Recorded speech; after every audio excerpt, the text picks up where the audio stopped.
Israel Iran இடையே நடைபெற்ற 12 நாள் போர் முடிவுக்கு வருகிறது.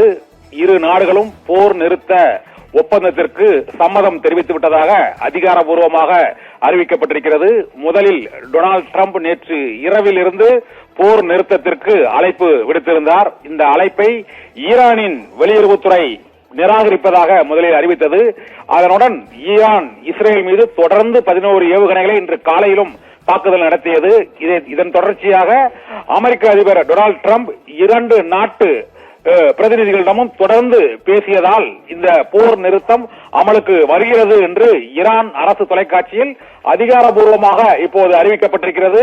ஈரான் சம்மதம் தெரிவித்ததை அடுத்து ஈரான் இஸ்ரேல் இடையேயான 12 நாள் சண்டை நிறுத்த ஒப்பந்தம் இப்போது அமலுக்கு வருகிறது. இரு நாடுகளிலும் இருந்தும் குண்டு வீச்சு மற்றும் ஏவுகணை வீச்சு ஆகியவை இப்போது முதல் நிறுத்தப்படுவதாக ஈரான் இஸ்ரேல் ஆகிய 2 நாடுகளும் அதிகாரப்பூர்வமாக இந்த போர் நிறுத்த ஒப்பந்தத்திற்கு சம்மதம் தெரிவித்துவிட்டன. ஈரான் நாடு இந்த போர் நிறுத்தத்தை தாங்கள் ஏற்க மாட்டோம் என்று நேற்று இரவு முதல் கூறி வந்த நிலையில் இப்போது அனைத்து உலக நாடுகளின் வற்புறுத்தலுக்கு இணங்க ஈரானும் போர் நிறுத்தத்திற்கு சம்மதம் தெரிவித்துவிட்டது. இதனால் ஈரான் இஸ்ரேல் இடையே நடைபெற்ற 12 நாள் போர் சற்று முன்பு முடிவுக்கு வந்திருக்கிறது. இந்த 12 நாள் போர் முடிவுக்கு வந்ததற்கு மிக முக்கியமான காரணம் இந்த போர் நிறுத்தம் எவ்வாறு ஏற்பட்டது என்பது தொடர்பாக முக்கிய தகவல்களும் இப்போது வெளியாகி இருக்கின்றன.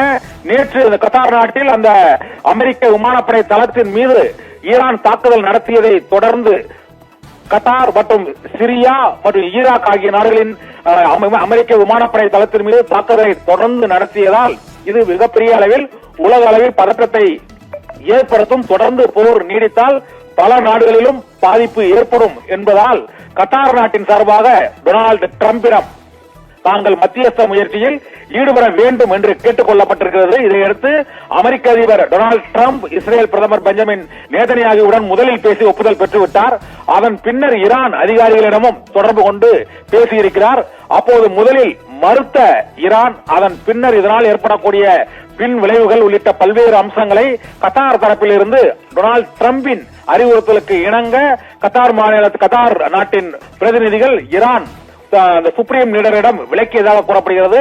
அதை அடுத்து வெளியுறவுத்துறை அமைச்சர் சையத் அப்பாஸ் அராக்சி இந்த போர் நிறுத்த ஒப்பந்தத்திற்கு சம்மதம் தெரிவித்திருக்கிறார். இதையடுத்து இந்த போர் நிறுத்த ஒப்பந்தத்தை ஏற்றுக்கொள்கிறோம், அமெரிக்கா கெஞ்சியதால் ஈரான் போர் நிறுத்த ஒப்பந்தத்திற்கு சம்மதம் தெரிவித்துவிட்டது என்று ஈரான் அரசு தொலைக்காட்சியில் அறிவிக்கப்பட்டிருக்கிறது.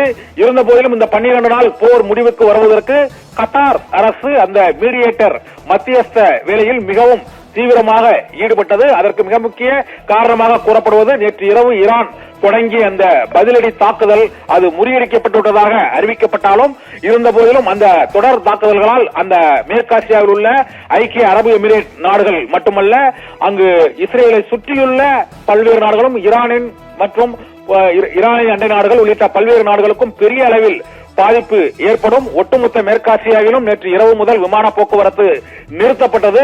ஒட்டுமொத்த உலகமே ஈரானின் பதிலடியால் ஸ்தம்பிக்கக்கூடிய ஒரு சூழ்நிலை ஏற்பட்டால் இஸ்ரேலும் ஈரானும் தொடர்ந்து இதே போன்ற தாக்குதலில் ஈடுபட்டால் ஒட்டுமொத்த உலக போக்குவரத்து, வர்த்தகம், அமைதி ஆகியவை பாதிக்கப்படக்கூடும் என்பதால் இந்த சண்டை நிறுத்த ஒப்பந்தத்திற்கு ஈரானும் அந்த ரஷ்யா சீனாவின் நெருக்கடிக்கு ஆளாகி இந்த போர் நிறுத்த ஒப்பந்தத்திற்கு இப்போது ஒப்புக்கொண்டிருக்கிறார்கள். இதனால் இஸ்ரேல் ஈரான் இடையேயான 12 நாள் போர் முடிவுக்கு வந்திருக்கிறது.